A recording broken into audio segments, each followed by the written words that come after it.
And hi, everybody. I'm Byron Day with this Fox 10 News election update. We have team coverage in Montgomery tonight. Of course, two of the top races in tonight's primary are the GOP contest for governor and Senate. Let's check in with Fox 10 News reporter Lee Peck. He's at the watch party right now for Republican Senate candidate Katie Britt. Lee, set the scene for us there.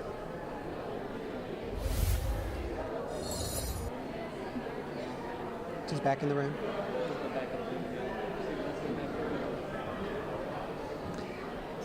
Yes, good evening. We are in downtown Montgomery at Katie Britt's watch party. She just arrived here on site about 10 minutes ago. She went to the back just a minute ago, but I'm just told she's back in the room visiting with some of her supporters. Now, when she got here, she was kind of rushed by a gaggle of reporters. There's a lot of media here, a lot of media interest in this race. And of course, one of the questions she was asked about was that mass shooting over in Texas where 14 students and one teacher were killed today. Of course, she has been an advocate for the Second Amendment right, protecting gun rights.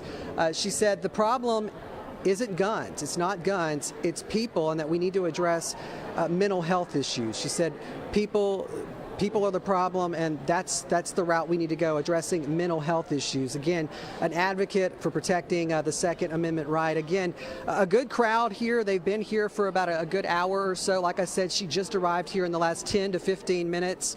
Her supporters, the caterers have been here for quite a while, setting up a pretty good spread in the middle of the room. But she has already, like I said, spoken to reporters. There is a lot of media here. If we can just show the line of cameras here. Again, this race has a lot of interest, not just around the state, but there are other agencies here who are covering this race. Obviously, the three front runners, you have Katie Britt. She has been the steady candidate in this race in the polls, the front runner of this race. Again, her opponents, Congressman Mo Brooks and Mike Durant. Again, she expects to finish strong in this race tonight.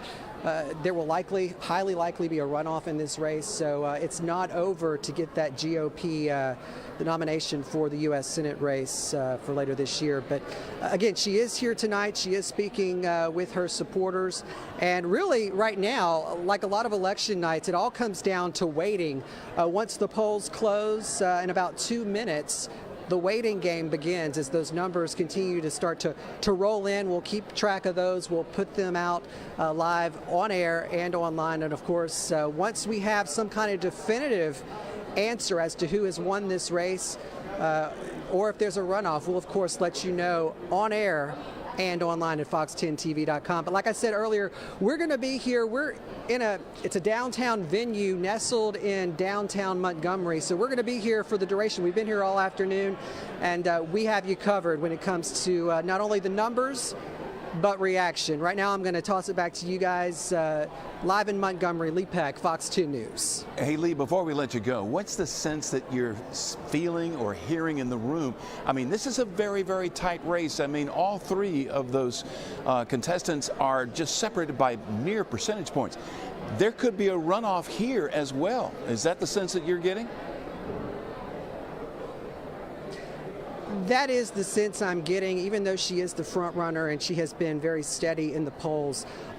All indications are that there will be a likely runoff in this race. But again, she is the front runner. She expects to finish out strong.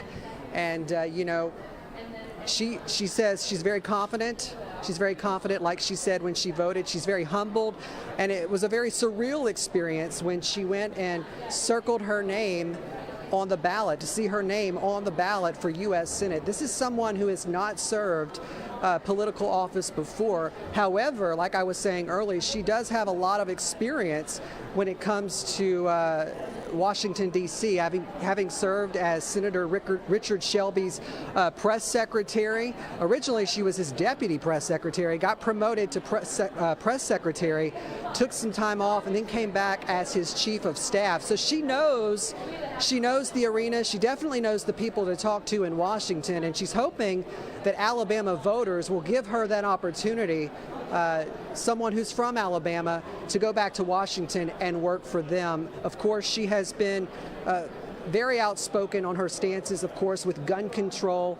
There's immigration. She is sided with former President Trump when it comes to the border wall. She wants to build Trump's border wall. She also wants to impose or reinstate his policy of stay in Mexico policy. So, and when it comes to abortion, she's obviously pro-life. So she feels like she has a connection with Alabama voters. And again, before she walked out here, she felt pretty confident. And again, the polls just closed. She's here talking with her supporters, and they're all waiting for those numbers, just like we are, to come back to see how things fall. Byron?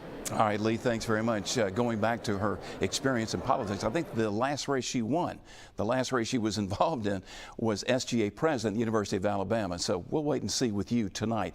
Be sure to stay tuned tonight for Fox 10 News for your election coverage with the latest results coming up. Of course, we'll have the most comprehensive coverage starting on Fox 10 News at 9 and 10 with results that you'll see on your screen all throughout the evening.